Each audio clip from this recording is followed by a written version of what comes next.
because of say NDC Masha Kevin Taylor Massa onin semfon meme de amaka kire mo say niami ye nyina wo fie ha no ohia TV ha na ye teaser o heat ni ba kese na mo ni mra heat ni baba meme me fa obi picture e me fa obi ayi eni dina tem wodi banchi ama obodi aye say sa Kevin Taylor show no me ye no wa ha Kevin Taylor de ni program no on Canada Japan na eko competition wa tem ho ene de omo nko omo competition wa tem ho sa tem pa de Kevin Taylor ne Kennedy na team di do omo ho atem na copy o court nti omo ne de atem award no ye de ama omo mienu me mfa me show no e ma ye sa adwuma no dabi na mom na si ya de kwana hit period ne beba no ehona Kevin Taylor show no be guman this for ma ankasa besina yinama ama o ma hu say o mo boka tugu because ye the issues na be ye adwuma se de the issues ye adwuma na anwumre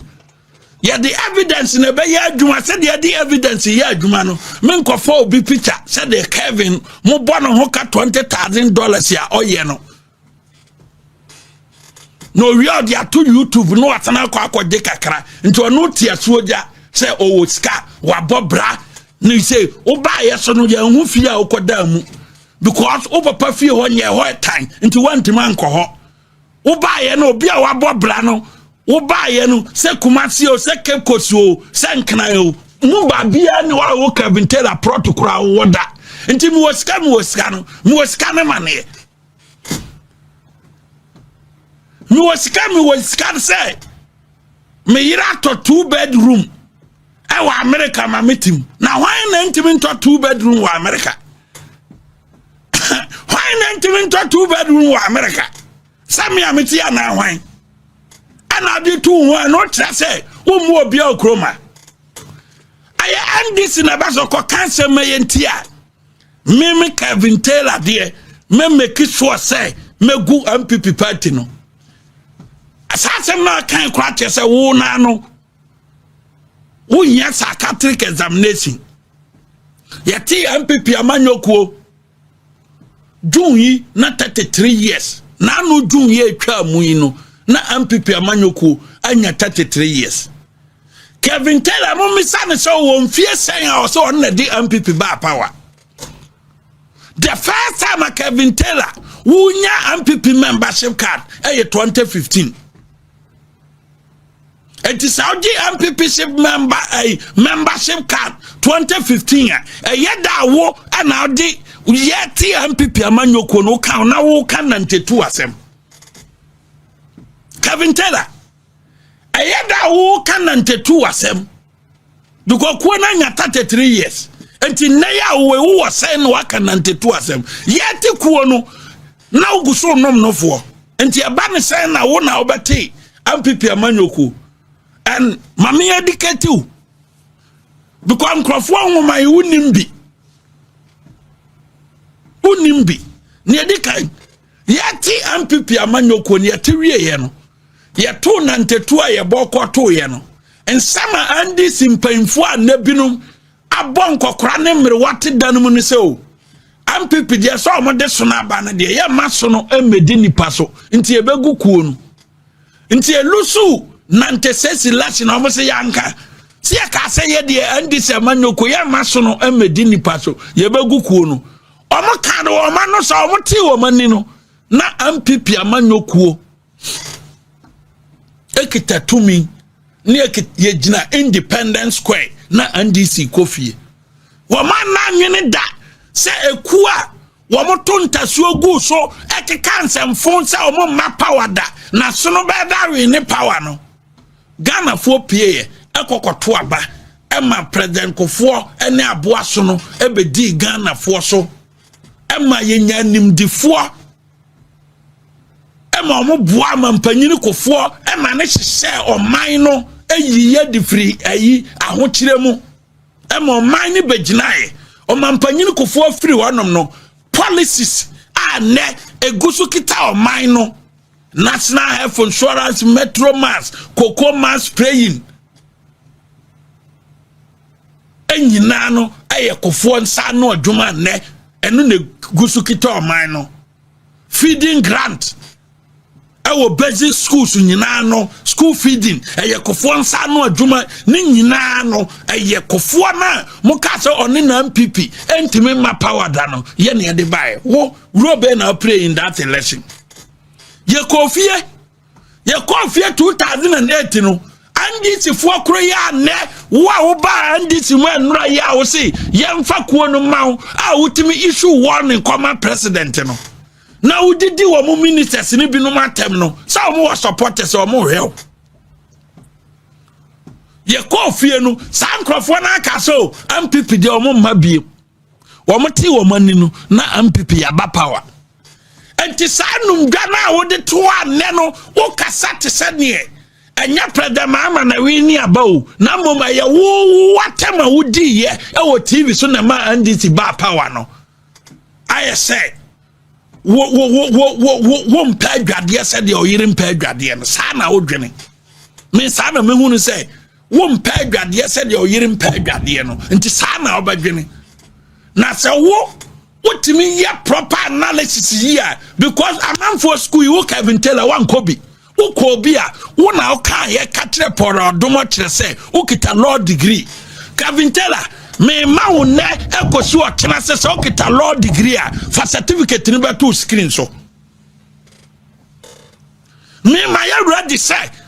Kevin Taylor etimi show ni certificate bi owo e wo ni screen so a me certificate bia me wo bia no me so me de meba onu oni bi me de mitimi de me CV betudwa mo ma Kevin Taylor amfa ne CV mra enne ya woi amfa ne CV metudwa na omfa nsande me otena me de me CV beba betudwa na ya who is who amfa ne law degree na o katre paradomo kire se ono nim law e chen ayi paradomo kire no amfa law degree set ne ma metudwa eno na mu behu se onipa na ye friend Kevin Taylor no o kan ye oni e ya num dwanko a na enne no otimi kasa te se ne wono ene ma wanchi andisi wini ye otimi kasa te se ne ono ne ko gina bolga ye campaign enti no Dominica nyi nanim nyansa atone je nanim nyansa enam se o data nyenti na wo Kevin Taylor se o data ya ka wontra won kasa obegu MPP ne di kan South 2020 results wa NDC nya ye 2020 elections ya enam se wadwene no enya adwene a etimi ye analysis nti me boaw because e ba se ye nya sa analysis na wo Kevin Taylor no wo ye below the belt woni mintimi nya sa analysis no but me dey mouth free say kofa 2020 elections results presidential election results votes wa President Mahama nya ya odi lusu ye no nafa compare 2024 presidential election results votes wa President Mahama nya and no ne be katro say and this nye safe in the last elections so wadwene mu da ho a and this fo a wo mutimi trase ye proper analysis e be katro say 2028 no and this nye safe eno na obi afa ho pese o hye nkom e ka say oh and this nyina ye o mu nyina ye dada emfa nkom hye bia ho o ya no akase mo de ba omi aba de enye ye obo wa kwagi ni sika na oto na o kase de ba omi aba enye ye ba omi aba wi ni enti mo obi anyina na sori da mu se o andi si nyina ye na mo ye de ba omi aba o wi na obo wa gi ni sika na o pese o kan bibi man candidate obo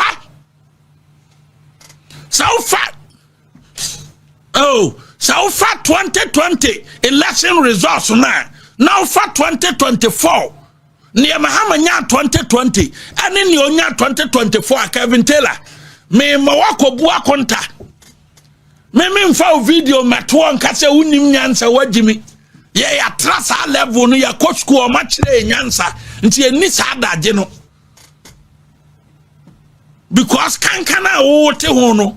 Our America honuma on pay dwade me sa kankan no mentena ho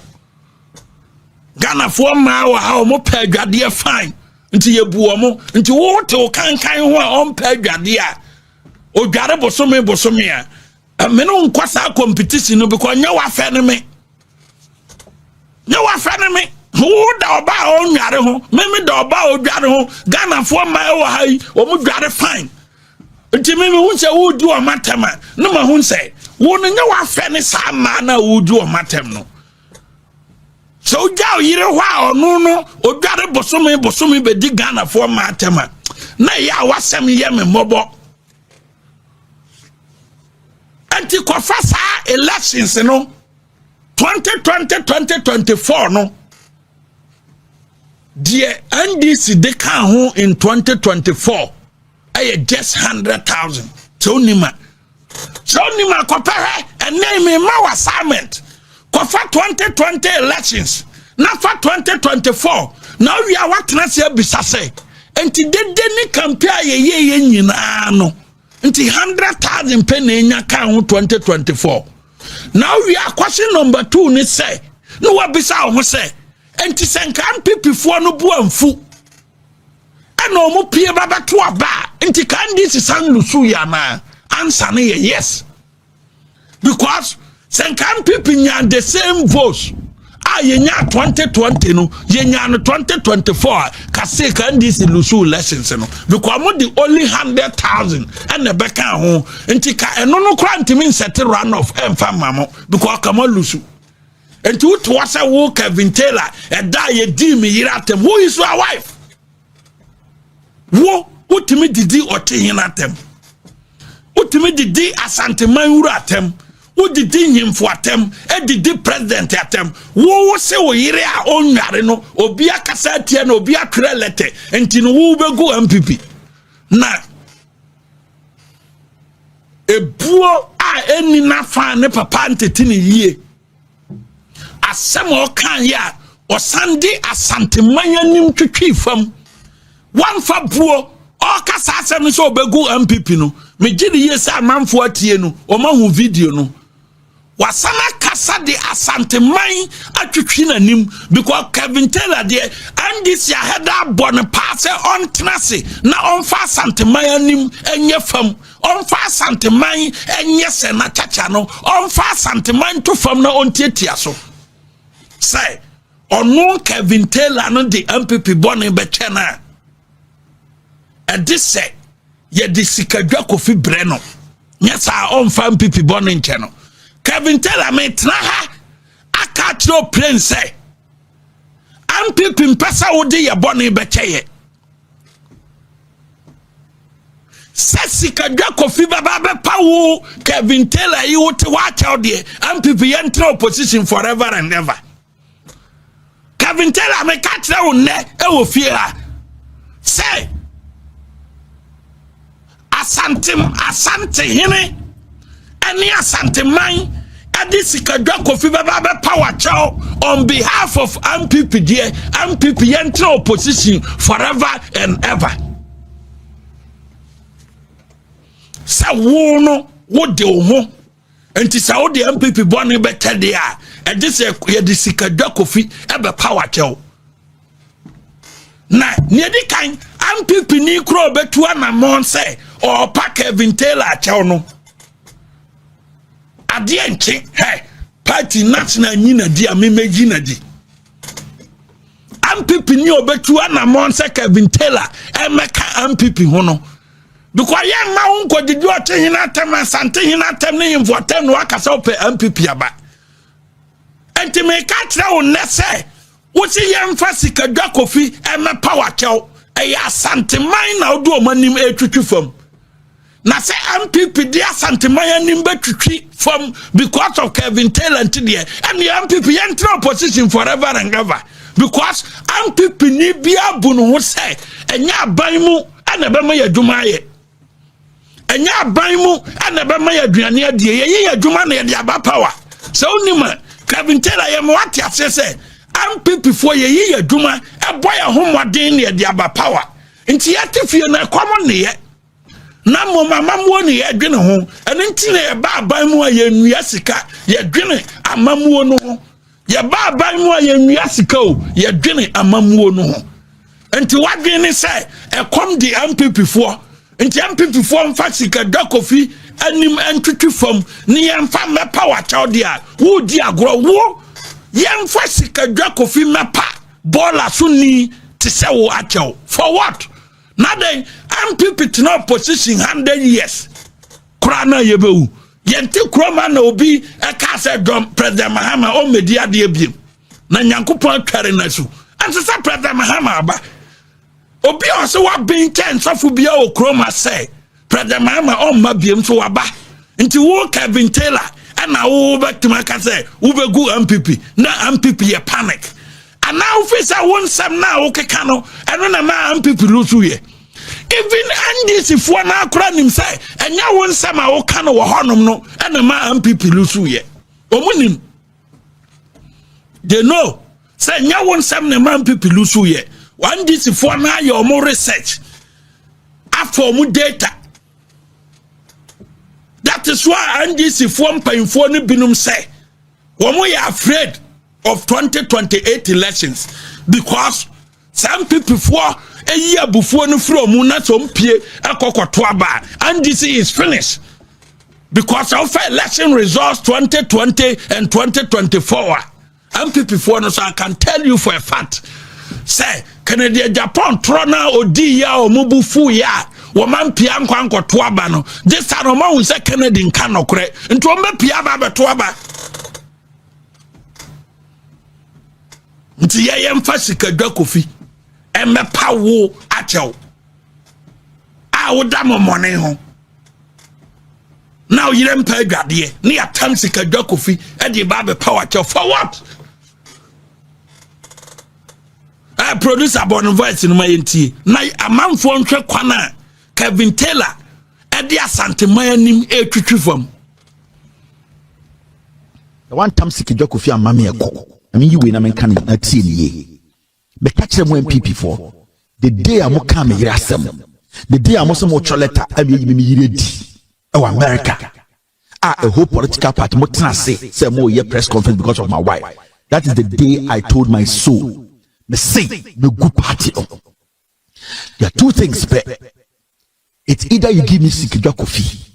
or you will languish in your pain. Now destroy the party. Give me Sikija coffee and I'll give you freedom. Someone comes Sikija coffee and chame a call. MPP no 28. No guno. Party guno. You have no idea. Now you say be there go. Let's share musu e duame bro. Someone comes Sikija coffee and mame a call. I mean you win. I mean can not see ye. But catch them when people. And they enter opposition forever and ever. Wait me ma a whole political party lusu. Wait me my whole MPP lusu. Wait, adie si we. Adie si a oni hwe wa Ghana ha. Ono so control. Ono netre ba bia Ghana fo nto ma banko. Ono no wonya nchase Ghana fo mo kodi light so ato aba. Nti ono no be ka kire mo se mo nto ma MPP no mati we o si we. Nti enu nti yentam asanteman ni emfa me pana chew ansana wate ase ene ye betena opposition forever and ever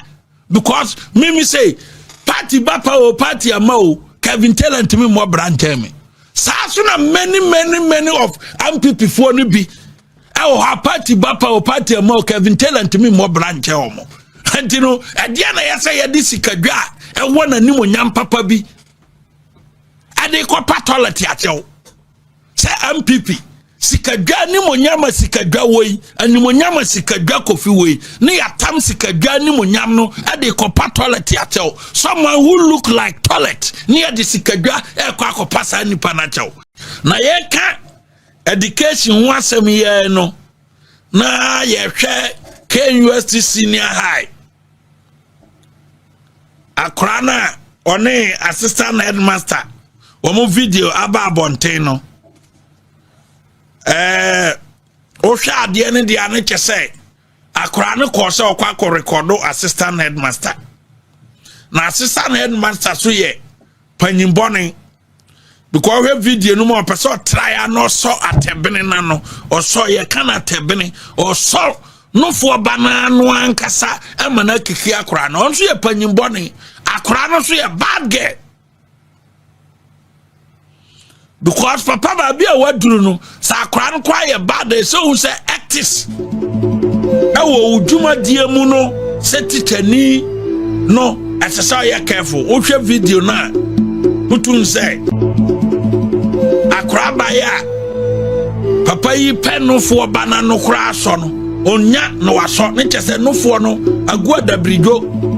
akanto fam say tam oya akora boni akora wo esesia no fo akanto fam na assistant headmaster pa no ba no kura so obre no oya akora boni te so say smile say wo no so nam se bia usuba na wo de tiskum wonti eya wo suban na ba ese kane akora no nyina but ya kan say no ne yan kan say to send ya Kevin Taylor kan ya say assistant headmaster mpo na ye say and the headmaster for na ankasa so nyeden because ya nyina nim say Kevin Taylor entity ya boni na ne papa de man no into a fan crofo picture not their show screen I saw no what do mantem all because we monetize YouTube odin crofo atam ba kwa akohwe mana didi ho because ni show no ababa ye show say wani ni patem obi amehwe show no bi because ebeba me say na Kevin Taylor anya nyansa the topic ato ho a discuss sa topic no ama ni party ase e bi kura nsi da say yes here the issues so aba yeah the issues to set topics here go manimu yi ne ya the topics akona you see Kevin Taylor on tradwena ye nyansa wom with that insult on free wa otimi nye because sana ne papa tete no ana odi nyini ye because ne papa na antete ne yie ne maame antete ne yie antete ne yie until no answer ade ate say no or penkrofo pictures any issues so aba no aba show no atwa mo na ndc fo no akwa ndo obekọ YouTube no anya $200 bi no de adidi eno ana odinam because abrochire wa wo tie no wo sare a wo di Ghana for matem no Ghana for ma papa bi o mu dware 3 times a day Kevin Taylor tim didi o matem Ghana for ma papa bi wo mu dware 3 times a day what be water wo mu nyansuo di dware fine Ghana for ma o mu ho akono na wo da momone ho wo mo pepa wo ho no mo moto am tutuo okoba no de aba da wo nten wo wini mo asi enso nam se woni ba bi danti wote ho enso wotimi nya adade e fa Ghana for ma pictures de to oba we ye sei na wa fa abronye picture no wa show aboa we wa dibanti sa hwe nanim we original wo sisi ano so TV station gu ni ese Kevin Taylor for certificate brand na agency bi mfa wadwuma wo set out de copy adwuma we Kevin Taylor no misa no say oyi atam ne bibia free na brabo mu ne yesi America ho wo no government agency bi aye aban institution yenyi ba bia obekọ akọprapra bia private yi bia wa bia ni shop a ode praye bekọ akọprapra ye mfa nto nchen na government department bi wa America na ya froze Kevin Taylor aban agency we fa nipa fa certificate bra na ye mfa adwuma Kevin Taylor o set ya de ko fine oni paradomo kire nya problem obeka kire Ghana for say am paradomo kire enim law no ye law ekita law certificate na yesi da bi any problem Kevin wakama wiase nyina te say wo ye law na enim law change paradomo kire but modina ma ya won certificate no fa beto so because timi nya nkrofo picture eba be show edi o matem dia now so why a law kita law certificate na onim law dia wo tua law wa America wa besin ne Kevin Taylor no abie na no say oye law no onim law tempora domo kire no on fa certificate no ntimi fa mai ono ankasa no masem enti America wa wo no so yi atem ne to ne government agency I wo nyina ye say fa certificate bra be ye adwuma mentua oka set no ni bi ho no woni mentimi nko competition me do America na government agency BS semi koko ye adwuma no me certificate qualify o Kevin Taylor o certain qualify enti woni mentimi nyepe me akura na se a me free no manage ho pa se me free akura se aba bedura manage ho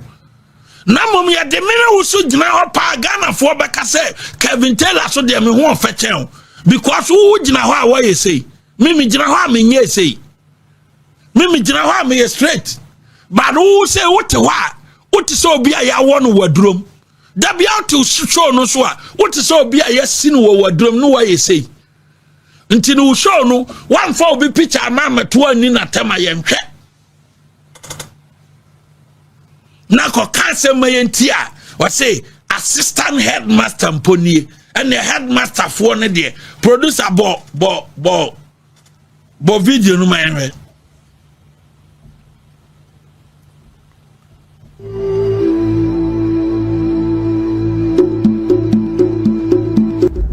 This is an assistant headmaster. So imagine headmaster for the omoye.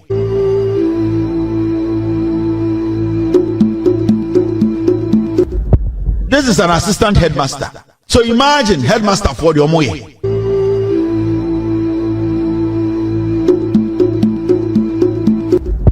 This is an assistant headmaster. So imagine headmaster for the omoye. Enti wakasa tia headmaster for nyina sana ndisi suma ne se onka no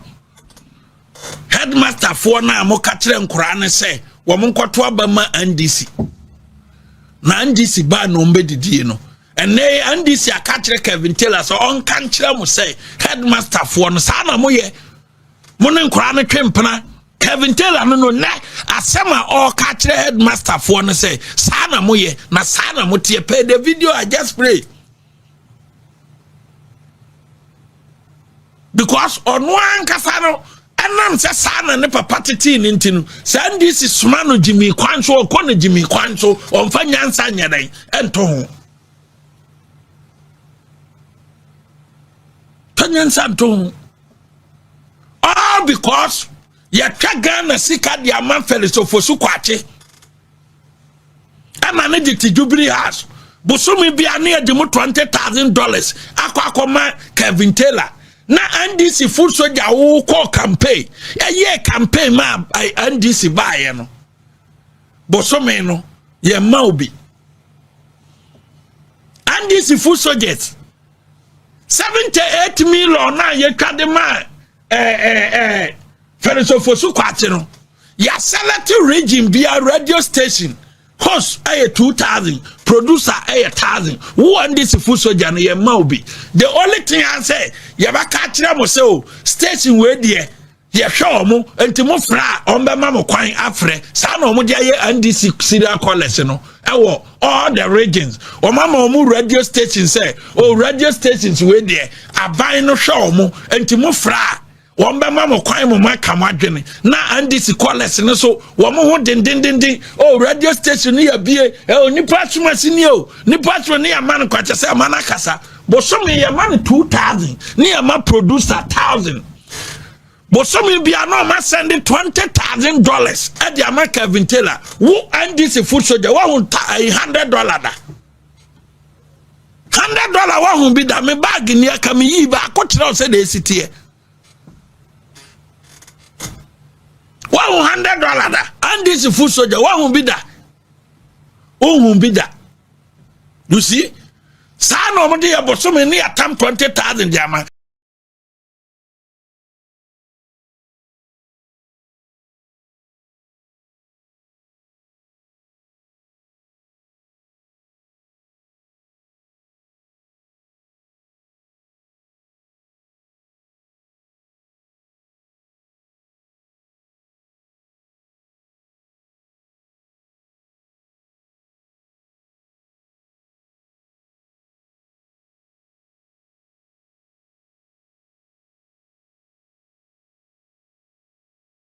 baby a unya sika broso a yetimi kwaka kire o se ebinum sika no omunya ma ne broso a yetim ka so sika no begina ebi ape obi a wabodam na wo ne na monwo peboda ni bi na wo ne nwo na sika ne nyina ba yenom se ayani mmere sika ne yempe sika duro ne yempe se yi bibi abaka ye ne boda ni bi ankotwempena but say obiyire etimi gina sise etimi kasa asem no MPP delegates nim nyansa because ni kunu kai mire bi atwam no asem papa mani kunu nti ono no oba no so ba betoa so nti sa oto sa ba no maka na dia Japan wi a enne ya mo ma ne tumi no na busuafo ne yirenom na adi mu atam ye o na it's about time MPP delegates you better respect them. It's about time you better say MPP delegates the polling station executive one of the foundation of the party no the constituency executives the regional executives electoral area coordinators omune kitakuo no se party no yes senia mana senya ebekwa kowie fam ne ye de adwuma nti me ti wana so obi ya na adwen say or the polling station executives anim betwitwi fam or the constituency executives anim betwitwi fam regional executives ya ne emfa say entimi mtida na ensi so da sao beti say Samira Baomia ebe kasetia polling station executives Samira Baomia respect obe show Adama constituency executives regional executives and the party at large na obi se opeso ye frabera na frabera na opeso ye no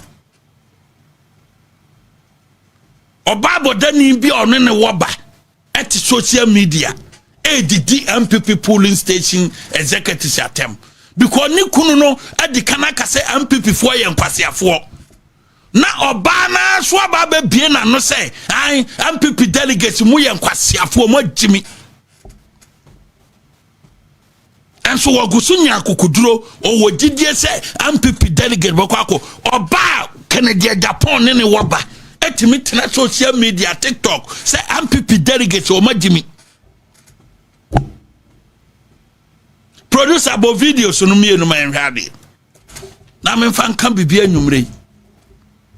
mo force mo ho aka say Kennedy bo na beba ye nyina ebe ka akotso ama no mo amusim mamo nto ma no mo force mo ho aka say Kennedy bo na beba ye nyina ebe ka akotso ama no mo amusim mamo nto ma no kwasiafo nwa mamo nto ma no mo nto ma mo ho ade no wini amobeto ama no obi ehia mo vote Mama, fuck off with your stupidity. You are all idiots. Kwasiafo me bompaye se munjimisa na mama kenenri mama nejia me nusu betinu obi antunu fubio moya moa papa na mama nejia na lechitafo no mo aye angels no ma na amamu mo omuni mo akwa akoto aba no sa kwasiade no me amun se mini vote me who say Ken wenya what's the fucking point in going to register for your stupid voter's ID card? What will I use that stupidity to do? Machichi Jehovah says for go program match your way na we be say voter's ID card. That's stupid. That's more for some who can say Kennedy bo na beba ye nyina ebe kwa say ni otumi ye odi onua ni potom sika God odi ayama na egusuma na otumi afa ni mpa no ye fa onunsi nchene fa kwasia no o se yesan ye nwa na yesan koto abama odwan sa ne ne yire hoho na Ghana ye yankwasiafo oh ye yankwasiafo so we or time any uchi we aye ntokwa na wo hwe no kre ne pa MPP for mo yankwasiafo to even entertain this stupidity going on.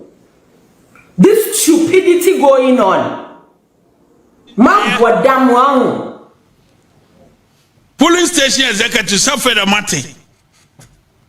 Samuko kwato sabana mu yankwasiafo. Asema ni kunu kai. Asema ni kunu ka kire mo semu yankwasiafo no. Won se ne yire di abeto so.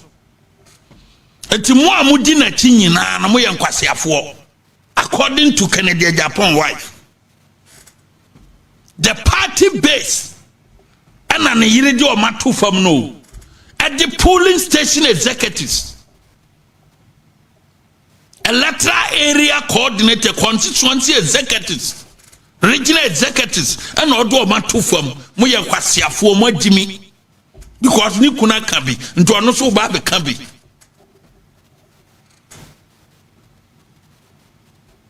Asasem we be free Samira Baumia anum na bana oso opɛ mutumi no moto abana man wi a enye maami ya odi matamu yi one ne ba no ne Kennedy na be benefit enti wodi wujimi no ebekwa akɔ support no oso wajimi nti wodi ba support no na wodi ba support no oso wajimi nti mo de ba support no because so baba ya presidential candidate na president na chinchina opedi na why na ekọ benefit enipa na odi watem sem ye nkwatiafo no na ekọ benefit sa maame no na sa me nim se me ano na me nka no eduru ba bia unya sika broso ayetim koka kire o se ebinum sika no omunya ma ne broso a the team kaso sikane begina ebi ape obi a wabodam na wo ne na monwo peboda ni bi na wo ne nwo na sikane nyina ba yenom se ayani mmere sikane yempe sikaduro ne yempe se yi bibi abaka ye ne boda ni bi ankotwempena but say obi yire etimi gina sise etimi kasa asem no MPP delegates nim nyansa because ni kunu kai mire bi atwam no asem papa mani kunu nti ono no oba no so ba betoa so nti sa oto sa ba no ma Canada Japan wi a enne ya mo ma ne tumi no na busuafo ne ne yirenom na adi matam ye o na de tumi ni hye ne nsa Canada Japan na di Canada be kase ono dia wo ba ne ncha ba be pa adwuma e de sa dress because me dressing we no wo de ba nanim a o mma wadwuma Canada Japan adi Canada be kan se me dia wo ba me nchen ya o ba se o ba be pa adwuma me mma wadwuma nya o do bet fi producer mo prehwe sa video no nto o ba me nchen ba be pa adwuma ya o do bet fi ene o watade fi ba me mwa na me wasika ne bia me ntazare papa nche me ni binti ana me pa adwuma ye enso Canada Japan no masem ne se o be pa adwuma na o nshatare papa o mwa o nkita bet papa o mo bet papa enche mpaboa papa o mpa adwuma ma ntini padodo asen ene betima ko boutique akoto atare papa se me kwa kosia Canada Japan enti eda mo beto aba no so no mo be ko boutique akoto atade e de akosia Canada Japan na e de akoto aba na ma bo video no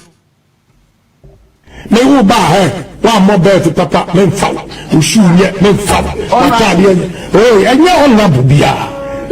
tie ni because obi a won tini to atade papa nche obeyden watumi aye bibi masoso na odi aye papa amanu nyayo parmukura na michiro he obi ba sa ninko force man na president Kufu Ado Ndengo DC obaye anopa tututu wo hwe asoa god bi odo baye na wo hwe belt no a I say I say Hedi na mbisa one question. Say into wo back me wo ba one more bed to papa men follow. You should yet men follow. Oh, and you're honorable bia. Because obi a want to atari papa nche. Obi na what you hear bibi ma so na odi ya papa.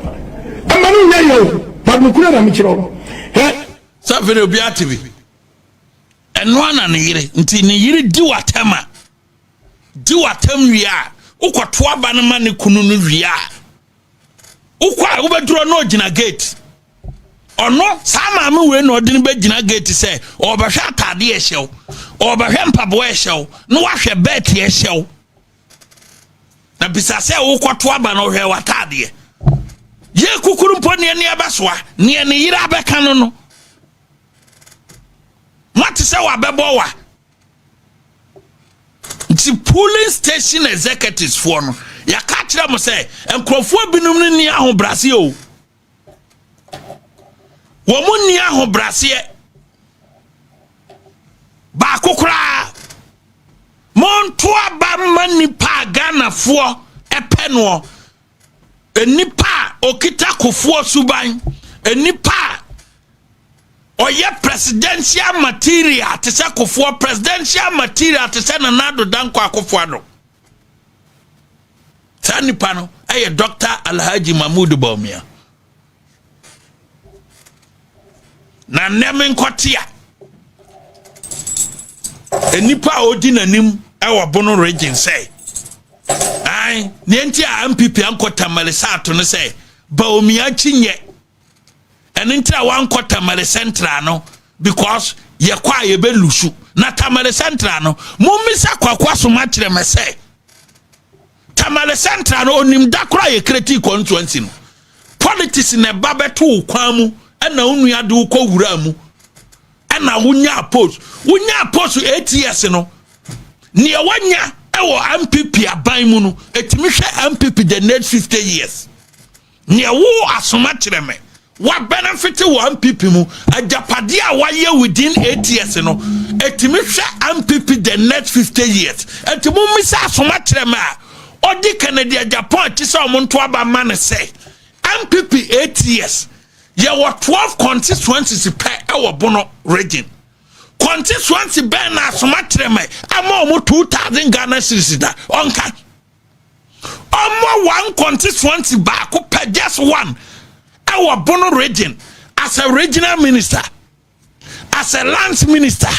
as ambassador, 12 constituencies per and our Bono region. Ye ni constituency ba kokura somatreme ama o 1000 Ghana cedis. That is asomatreme na odi Canada Japan chino. We eyade a ontimi challenge. Omo constituency ba ko pe our Bono region. From 2017 to 2024, one constituency as much reme. Amo 1000 Ghana cedis say MPP aboame, my regional minister, my lands minister, my ambassador, constituency 12 nyina, just 1000 Ghana cedis for control onye bida. Onye bida.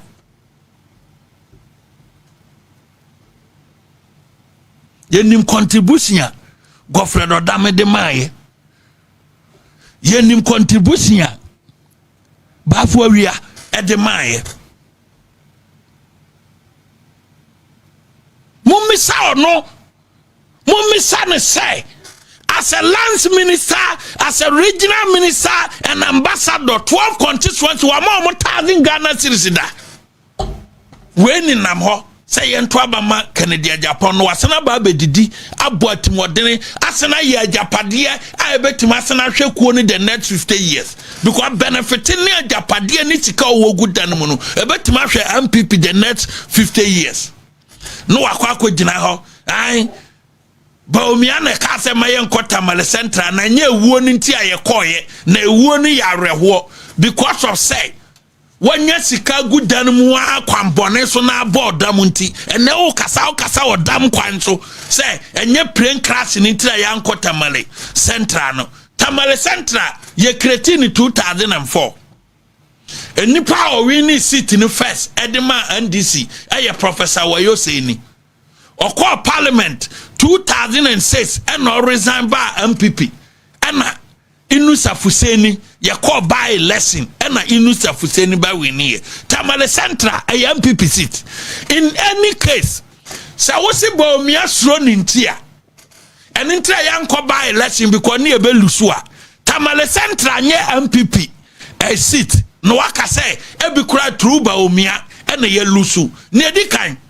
enipa nine a omo contest no obia home constituency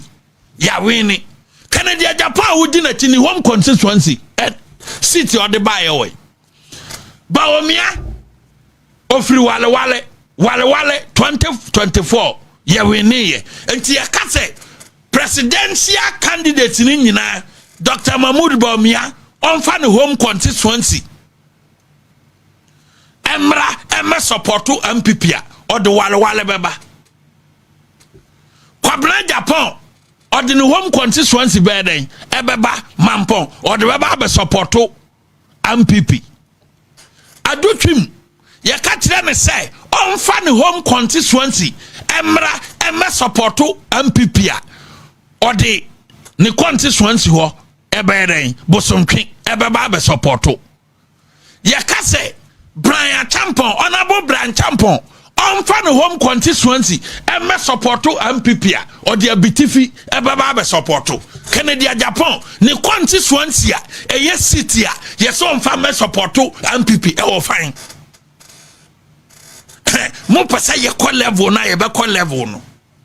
Maybe some but me de wala baba. I do trim the bosom trim bay ebaba. Brian tampon the BTF bay ebaba. Kwabra Japan de mampon bere ebeba Canada Japan asin central wari NDC neteso ntu bere de abra MPP anti presidential aspirant ni nyina no obia kura ofiri so no watima win city no apart from Canada Japan anti Canada Japan mo say ono na Ghana fo su frɛ no ada na asin central fo antu afrɛ no Canada Japan na mo se Ghana for su frɛ no asin center for de omo nsum bi wa ho ei na yada Ghana for su frɛ Canada Japan na ni constituency for de nsum bi ada de ntia na kyesa asɛm wɔ hɔ enti mo se ba omia ya unpopular wale wawini mo se bra tampon ya unpopular wawini abitifi Monsi adutum ya unpopular wawini bosomtwe kwabna Japan constituency ono Canada Japan na mo so ye popular no asin central city no NDC fo ade afri ntam nti popularity no e wo fine atonsuom owie ya na nkra bi omudi nachi enne mamintu ne fo na me man ntiase se ne nkrofo no omudi nachi no omo ye below omo ye substandard near the kind obi a ope president yedi who ko programmer no won kora a printing speech no mo dia she brand envelope no mo dia bro da bia sa no ye no honorable Canada Japan tie mamen kan draw say won kora no mo di wati o man ntie and na mira you pepper o person ye presidential candidate o ko nipa mu a na won kora no a printing speech da bia no mo dia she brand envelope mu o si a nekitaw e kyese o mu ana o mani so nteye fa sika o mu difru ho no common fa e wo ka mu a o si a e kita mo bia hu say yes presidential candidate na eba ne bo ye say unse o mu bia hu nyansa say mamento fa e ma honorable na o sikra ye printed document ya ye di asem da bia o ko program asia o ba besia na ma ko printed free na mo di ase brand envelope mu we those days na me wo ha kasa niam me na mehu nyansa aye ni nyina unse mini ho no kwasiafo no ntimi nye omo ntimi nye because omo nim nyansa ana da bia omo gu wanim ase na presidential candidate o ko bedwa mu brand envelope na kita to send here wo the application na ministries e pa adwuma ye wie no na me pono na maka say judicial kanka na ekoto me no adubu ahin de na ye wise time me de no adubu ahin the national signal brew adubu ahin judicial kanka na eto me e wo circuit court no adubu ahin de na ye wise time me de no because ono ne de a deliberate attempt to say ye de na she bottom e de na konsawam judicial kanka sa wudi obi akọ Mako Bank of Ghana akwa di bank statement ya mo say eno na kire say obi afọ man sika mo de buy mo 200 pages ya free mu ba mo say 300 pages nipa no request ya court me say ye mfa ma wo ne mfa ma wo tena because attorney general say mo release judicial kanka kese pa because of say see ye Ghana fo anka ho asemunti na no mo de koyem ekwana ebinuma yese wombe womobe faso aye adwuma kwambone so ade ama aban no airtime say statement ya diaba enipa na request say page say eni ayinimu momfa mame ebesi na yese yemfa ma no enso yese fair trial under article 19 ye wo kroma but ye be make sure say sankrofo bi na omo so ombaye matamidu na ka o se sankrofo ne de yen trase mo mu judges anim ase o yen trase mo mu judges anim ase ko judge fo no papa wo mpa omo yard papa the law is the law wo mo yard papa but omo ketwa bi mienu bi o ma yese wo mo de ombe press stubborn na omo de kanka ho aduma na ombe ye no oh ye the plier be remove e ban say na ma charge obi na nipa no ye entitled to all the documents no or request say document na mo serve me no to say document we kita me e 44 pages mo se mo di bedia dance ye mo di man nipa no say mo se documents no man lebu say e 44 ye kan ye nuru mo nkwa famra mo se mo mfama judicial kanka no ye kon ya ba ne ya ka kire mo say x we have found x no be enam na ne message asa na school dropout question if Mahama Eyusu 8 years and sana 1 million votes there and 2 million votes no how many years and fan x a school dropout question niente a school dropout question ne say wo mo call for na university kwatire exams fail ye no because of mathematical equation bi a ebiti wo munti because of quantitative method bi o man pass here enti ana o mo sorry ya na o mo say obidi 8 years 1 million votes there 2 million ebe how many years fan s nedi kan wabon because ultimate sorry country a school for mugu class say fan s without any equation or expression say a simultaneous equation simple interest or quadruple equation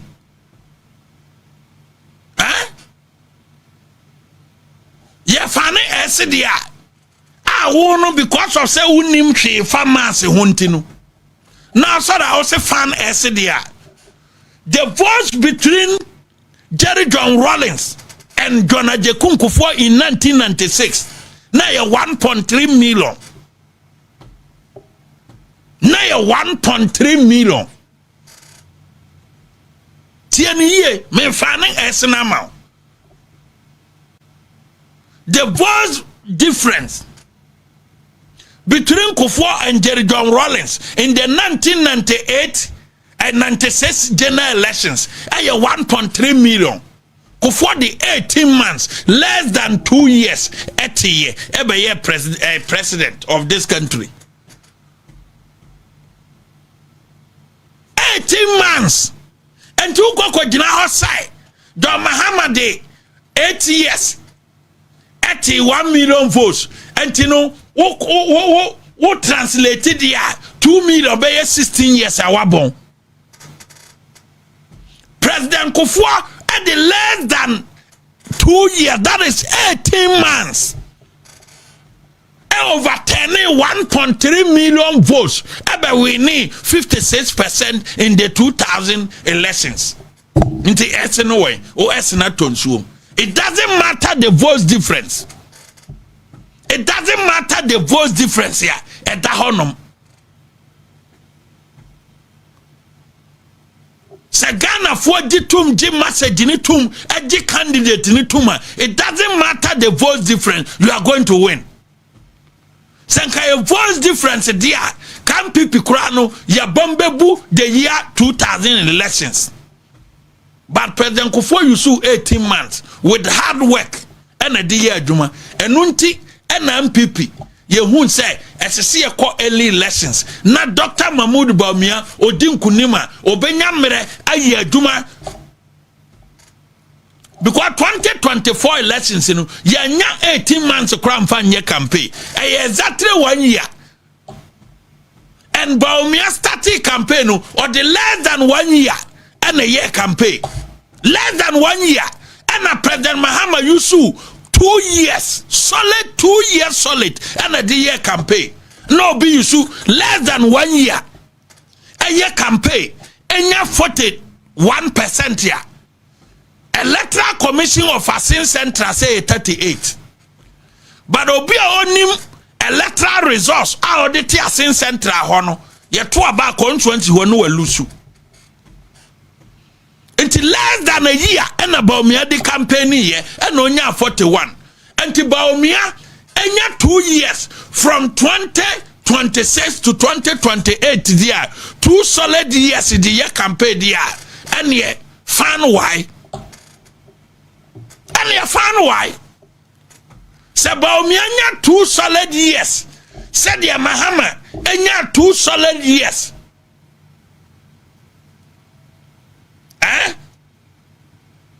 2022 to 2024 2 solid years at the year campaign. Say Bawumia so nyane sa 2026 to 2028 there. And you found why? Because Kufuor 18 months, close to 2 years, and not the final why, and not the overtaking or cancel 1.3 million votes. And to Yanum Bino, 1 year diria, and maybe say a fan is because a year, one call Fordham University, one fairly exams, and one the business are question, say fan is.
enti mu a mo se yato nsafre ene so usu bempa na abronye so wo no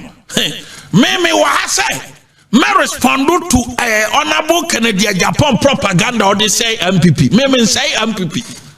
semunima fie ha metie no mon kan kire MPP ayi e wana me say Kennedy Japan followers dodo na wo low key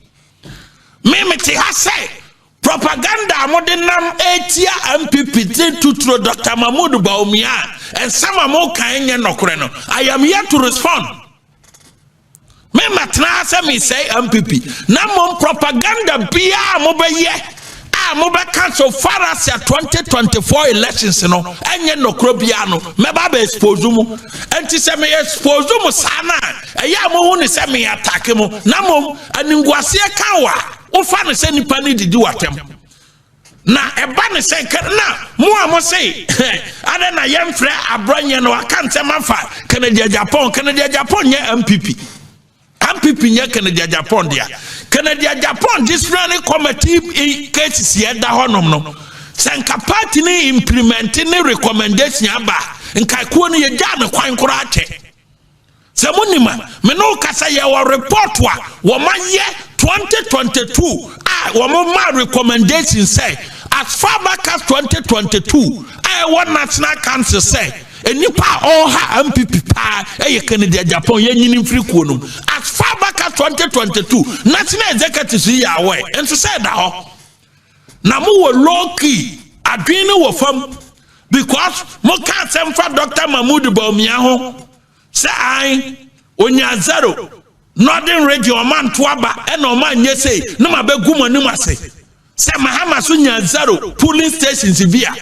kese abronye say ye campaign nti abronye so ye nton samfremu di agro mo wa hana say mo say Bawumia is the problem nam say all the aspirants no obia wo constituency ofrim honorable Black Champion we near bitifi e de man MPP adotum e we ne bosontwe e de man MPP kwabna Japan constituency mampon ono so MPP we ne ye Dr. Alhaji Mahmoud Bawumia wale o we ne ye Asin Central Amose honorable Kennedy Japan eye popular man na Ghana fo esufre no sa nya ne campaign fo na sa minim sa Asin Central nka Ghana ho an Ghana fo esufre Kennedy Japan Ghana fo esufre no ade na Asin Central fo de nsufre no ana Asin Central nka Ghana ho asimfo nye Ghana fo mon kamentie enti mo amokasa enti mo kansem we nyina na me de mo abeto fom na ma expose mo say 5 aspirants ni nyina no obia wo constituency a omo de abe support MPP Kennedy dia o fine se Kennedy be ka say o 7,000 workers e wa bia nyuma na ma ka kire mo say Asin Central MPP polling station executives omo nuru 700 but omo ni adwuma ye and almost say, abronye didi Kennedy Japan them all because Kennedy campaign mashutu omo down. Oba katre Bawumia say, on farming s, na ma ba be katre say Muhammad 8 years and 1 million votes wa. Odi no ye calculation say Bawumia so de 16 years better 2 million votes wa and now mass in yaduma uko school ye wadi and then so no cross uko school no our foreign university ye nadi enti menso me ya analysis say 1996 Rollins BT Kofua 1.3 million Kofua the less than 18 months at the T votes no nyina enti fan why enti Bawumia so nya 18 months from 31st January ko na MPP fo nyina pie akokoto abamana na se Bawumia nya 18 months and 2 years ya at the campaign up to 2028 ya fan why means Bawumia will be declared as a president on 9 December 2029 say amen and na yamo ya no eno na yemo ya na mo say abronye di matem me say MPP wa how na mom every propaganda bia honorable Kennedy Japan crofo beye ana aspirant bi be ka no meba ha abe expose mu na wura mu widie mu etse ne ye de makosuru wisa ene akakadura asamo no because platform we will have say and some phony propaganda mo ye no ma hite mo no mo ni nyina afiri mu yam platform no eti say munya kwane nya propaganda na etura wo aboa papo wo me na me train wo I train you wonya obia because wo say wo ba be call radio a ye mouth topics ya me phone ye dantini me what me send them topics no I catch them say ya mouth topics we ma o me ma o eniema wo kwa wo beka na ma type dia send o you are nobody and you can't deny what I'm saying so me boa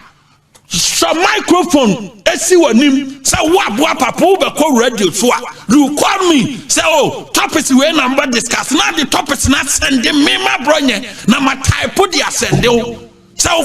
we respond to say ukwa you we say I've been doing that for you for years and today now baba just say if I'm people dare me you can't do foco I'm people no wo yam frama woni wait to one people mu because ukwa this once no ukwa mu lessons kura dey na nyai anti jasa wo microphone na wo so hu if I'm people dare me I'm people dare wa woni huye shut up anti fryer na modern sai abronye se me nko kangaroo committee bia no me issue any statement me nka hwe ana me de rejoinder kura bai mo na mo kwotwere saade no eye honorable Kennedy Japan crofo ana kwotwere se me se me nko any kangaroo committee bia eye mo Kennedy Japan crofo na kwotwere saade no agididi national executive atem sa me say me nko Kennedy ay kangaroo committee bia the moment as I let ne bae no ana Kennedy Japan crofo mo na mo share our platform so sa KG1 politics ni yabeto ababa wie no na muguso ti KG1 politics no na no na begu moni mase sa Kennedy oba Kennedy Japan ni na wo ebaba ka se MPP fo ye nkwasiafo a na me bo video no na amamfo hwa na fere mo kokwa pai in the coming days no asofofo a Kennedy Japan di o matem nyina videos no wo ho me ana me yesa me mboba se me ba be bo ka ayi aboa papunti ensama Kennedy Japan kan ye efa asofofo hu nyina wo kroma me yesam ka me mo but aboa papunti me bota video ni nyina ma obi ati e wo kroma ne ya hwe nyame ya doma Monday sa videos ni na me ba be bo kwana Kennedy Japan dia asofofo afaso o ka so obegu one man churches obegu no me bo ni nyina wo kroma ne ya hwe who is who aboa papo unti na yewura Dr. Alhaji Mahmoud Bawumia ekopie mo Eastern region na okopie mu no MPC yawo ye 23 emu 15 a declare support total support unflinching support e de ama yewura Dr. Alhaji Mahmoud Bawumia anyame ya adoma 31st January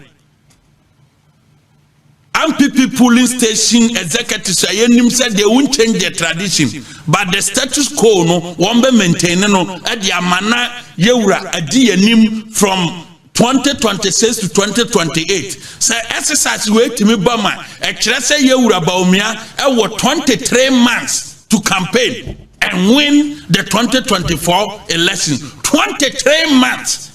Or what 23 months to campaign and win the 2024 elections. Santi shewe nyina yede bano. Yenum binu mo atake yese mu bekunye because ye na ni ye support to say ye nkoto sa bano. Enso mo ye mo ka say masoda enye ye mo ntiase enye ka ye bekum nyina abaso a ye ko. Enti deda mo tena WhatsApp so top down no de enye ka de se mo kuye nyina top down na e baso yi. Mo amosi ka mo bewu no mo gusu ti WhatsApp platform so kasa enti mo ba kasa mo ba sete rigging yi se obi pese owiam Bawumia nkwa abato awiam da ono kro mpesa ade no o pese polling station executives no pie abato abama no na mo to so a na ba we me anti mo betena WhatsApp so a mo te WhatsApp so nyina mo ye dede ma Honorable Kennedy Japan nyina no me ka kire mo say 89% of mo te WhatsApp platforms ni Facebook nyina aba no mo ntobi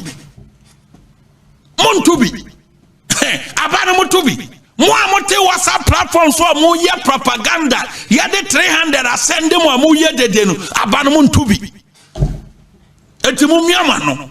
enti yawura ba mi akopia mo Eastern region no ampis I was 15 so ma declare man. This is not the first time asade na ye den asie o mampanyini na nado danko Akufo-Addo ni main contender in 2014 no free Asante region, and so ampis ya wa Asante region enti mo amunima Kennedy nkrafo no enra ne nnede mu blidi ana sa ampis ni de ye betu omo eduru omo de a ye bet wa wote WhatsApp platform so no se nya Kennedy na be sendo 300 Ghana se gito bibidia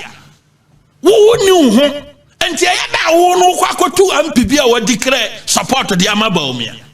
wo no wote WhatsApp platforms ni obedi aden and this how kokun Kennedy ntokwa ni ya send you 200 say gdd what was say abano so no polling station abona wo so betu sa ampinu wo ka se obetu sa ampinu wo abano ontobi antini kwamba so na abafa obetu ampinu a wadi clear support de ama Dr. Alhaji Mahmoud Bawumia aya keka kwa wo pesa o kan bibi wa WhatsApp platform so any Facebook ama Kennedy hun say wo ye bibi ama no na o de kakra to mu ama de adidi enu ni ma adidi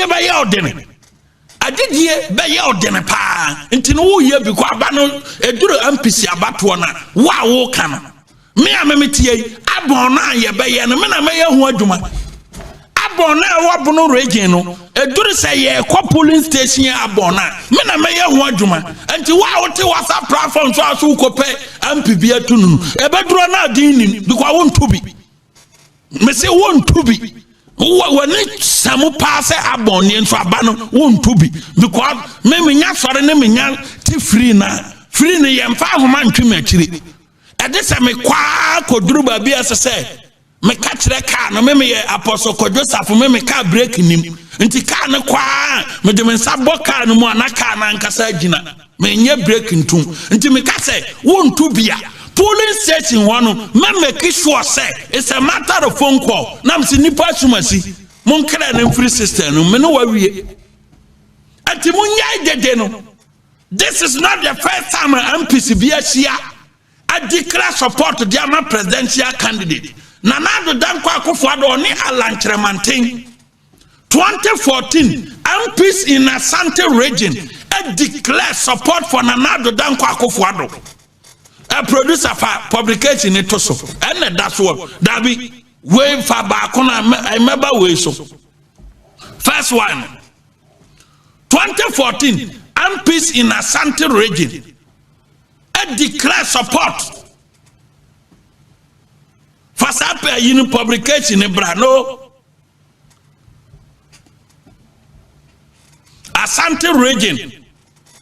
MPs in Asante region declare support for Nanado Danko Akufo-Addo. Evidence here then. Our producer Fabra.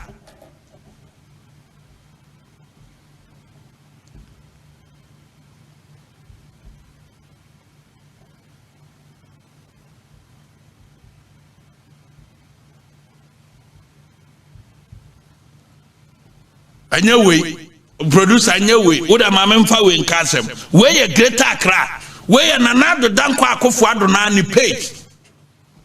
29th August 2014. Or see 34 regional chairmen. MPs in the Greater Accra region. Women unite declare support. Emma Nanado na nkasa ko postuye on the Facebook page and then that one. Enti mo bleedie no. And then I'm quoting Nuraya Quoni by and I'm also cranking Ketina. About when I hear Quatumon to be no Motua Mokasakaza. Say ye declare support. I'm a presidential candidate Binu. And yet, dear Omoye Eastern region, any dear decline. Anti MPC no every right. So mbeka say aba ye kono ye MPC we ne be ye campaign amano. Anti wo so to one so ni vote no bia wo so declare ma Canada Japan. Say MP no be kwa akoto aba. Ono so won nkrofo omudu omati. Wa wote WhatsApp platform so a wo kono. Wo declare we a wo nkrofo omudi kwa di Canada tiato aba no mo wo fine. Where Greater Accra, President Nana Dankwa Akufo-Addo Facebook page. August 2014, 34 constituency chairman in Greater Accra. Women declare support, including the MPs. Say primaries na yekono. The one Nana Dankwa Akufo-Addo. And no Alantremantin for ye dede and a police station for the door so a woman dia ye kwamba twama ye koye no e ye hwito. Ai MPs na kwa jisika sana mo beka kire MPC we say MPC no akwa jisika MPC no kwa jisika 2023 wo mu declare mo say ai dubiri aso ama MPC ni sika enne so wo mu declare nso hwane ma wo mu sika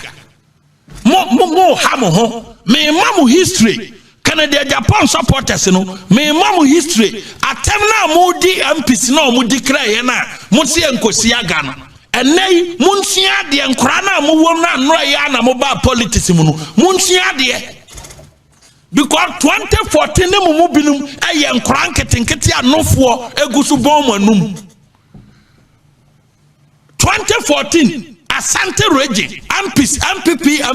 womu declare support at the Mananado Dankwa Akufo-Addo sabana ye kono wom say ya ye de wom de na mom we want Nana Addo Dankwa Akufo-Addo enye Alantremantin Sasuna Eastern 15 MPs ni say wom so obi free Eastern region all contested de na mom abawe aye ko 2028 ni de enipa obetima boaye eye Dr. Alhaji Mahmoud Bawumia omuntinye we Asante reading publication in the Ohono Asante MPs endorse Nana Addo Dankwa Akufo-Addo and so now Alantremantin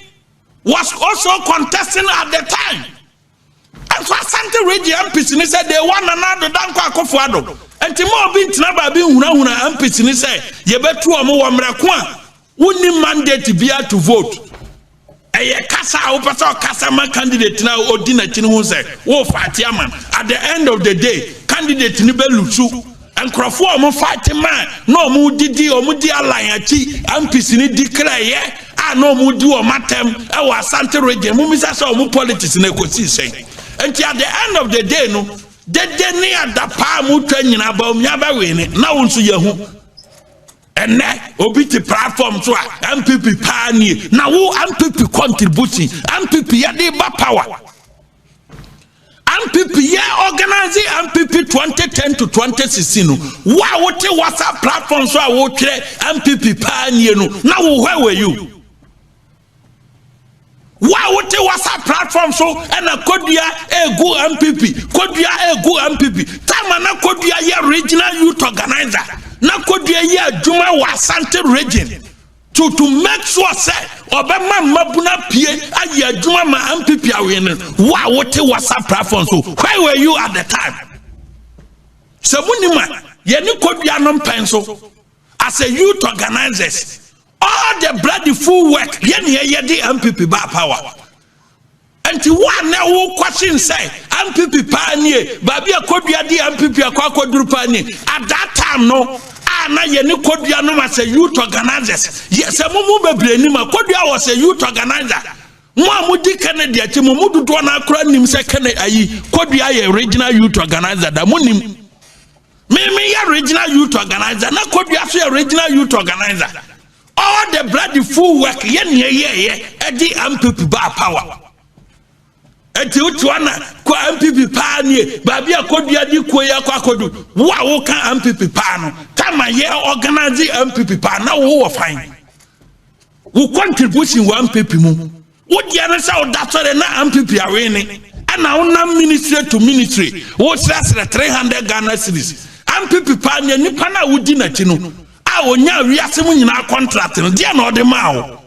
sasi kana obo ano no na otiti bi ma te fa bedi na chi na didi nkrofo atem sikana onya ye no contract akese onya ye no eno bi na ne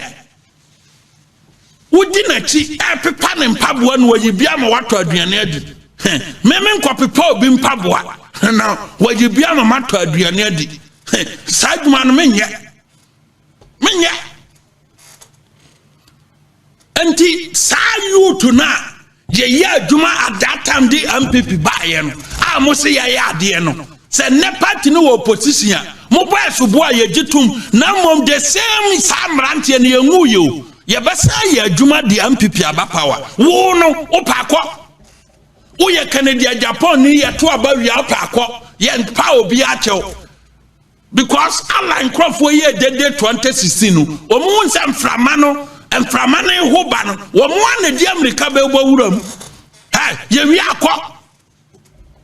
ye ba winning because ya organize kuo we ebra na mu odene chance amre ya ye wo mu na mu amote WhatsApp platform so no mo contribute ni say na mo nka ho bi eba fu wie ya na mo hu say ye tena WhatsApp so a ye timi ya adwuma ma obi sresre sikadie obi anim ho tam na so far as I election way aye content 2023 ana Dr. Alhaji Mahmood Bawumia ane ne team no jamo mamo ke kan sem obi anyum ano this time me meti idea court injunction current me stop me